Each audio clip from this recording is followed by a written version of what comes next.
সিন্ডিকেটের মাধ্যমে বাজার নিয়ন্ত্রিত হয় এমন কথা বাংলাদেশ থেকে মুছে দেওয়ার প্রতিশ্রুতি দিয়েছেন বাণিজ্যমন্ত্রী খন্দকার আব্দুল মুক্তাদির। জানান, আমদানি নির্ভর পণ্যের বাজার স্থিতিশীল রাখতে দেশের পুরো সাপ্লাই চেইন এআই মডেলে অন্তর্ভুক্ত করা হবে। এতে সরকার সহজে বাজার নজরদারি করতে পারবে, ফলে বাজার পরিস্থিতি স্থিতিশীল হবে।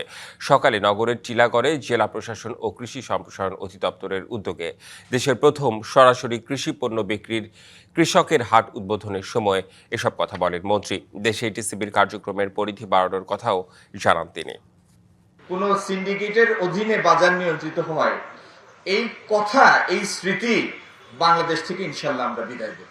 পুরো সাপ্লাই চেইন, আমদানি থেকে শুরু করে খুচরা পর্যন্ত বিক্রয়, এই পুরো সাপ্লাই চেইন আমরা এআই জেনারেটেড একটা মডেলের মধ্যে নিয়ে আসব।